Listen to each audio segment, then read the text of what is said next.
And welcome back to Street Beat. You know, scams are becoming more prevalent as technology becomes more advanced. What can you do to keep yourself from becoming a victim of a scam? Joining me now to talk about this is Laura Blankenship, Director of Community Relations for the Better Business Bureau of Eastern Michigan. Good to have you here. Scams have been around since the beginning of time. Let's go through one or two of them. Grandparent scam, what is that? A grandparent scam is also known as the emergency scam.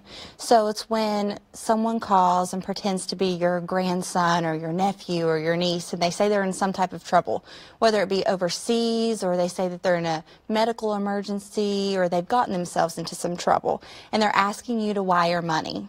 Would you not recognize their voice? Well, you know, sometimes it can sound like it, and whenever you are worried and you're in a situation where you're scared that something's happened to your loved one, you're not thinking rationally.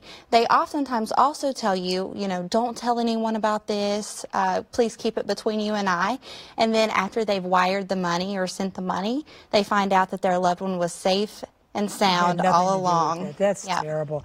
I've gotten several letters from friends, quote unquote, who are overseas and had a horrible thing happen, and could I send so much and they'll give it back. I've had that. And the more I talk about it, the more I find other people have had the same thing.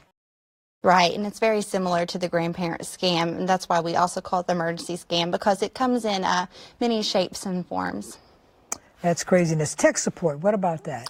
Tech support. Well, actually, the Better Business Bureau released a study about tech support scams in December.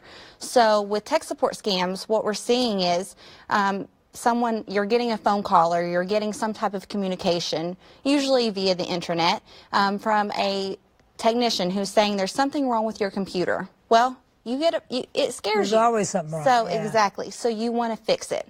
So by doing that, they may ask for your personal information, or if they gain access to your computer, they can also get your personal information that way. Actually, with the tech support scams in the study, it says that it gained millions of dollars last year. And Microsoft, they actually use Microsoft's name quite often. They say that they receive 12,000 complaints monthly worldwide. 12,000 a month? Mm-hmm. So that's a scary number. How do you avoid becoming a victim of online scams? To avoid becoming a victim with online scams, you want to make sure that you're on a secure network. Especially if you're doing online shopping.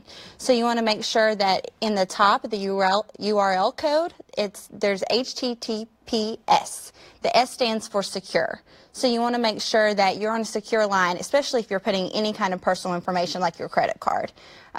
You also want to make sure that you do your research so that you're doing business with a reputable company, because a lot of times it can be a company that started out with good intentions and then they may have had some hardships and they're not producing what they're promising.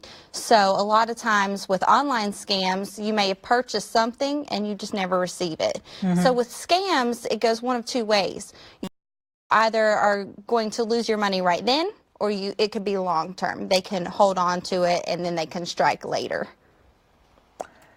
So, okay, you think you've been a victim, what do you do then? So if you think that you become a victim, a lot of the times it's financially. So if you've used your credit card or your debit card, you want to make sure that you have contacted your bank or your credit company right away and let them know about the incident. If you provide your Social Security number, you want to make sure that you contact the Social Security Administration and let them know what's happened. And then long term, what you want to do is you want to make sure that you're checking your credit score, making sure that there's not anything on there that you're not expecting to see.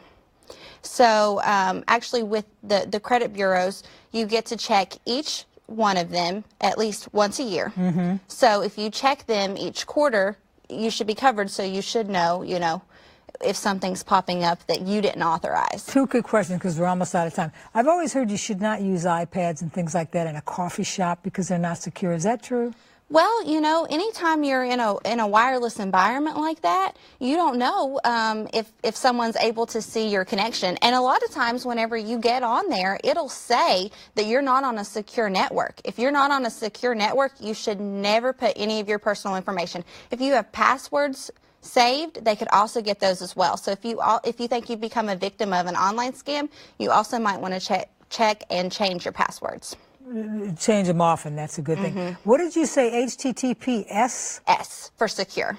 And that will be there if it is a secure site. That's right. But in the wireless case that you're talking about, that's not necessarily the case if it's an unsecure network. Okay, we got to go. I'm sorry. This is fascinating. If you'd like to learn more, all you have to do is visit bbb.org/Detroit for more information. Thanks for being with us today. We hope you enjoyed this episode of Street Beat, and we hope you have a wonderful weekend, and we hope to see you again next week.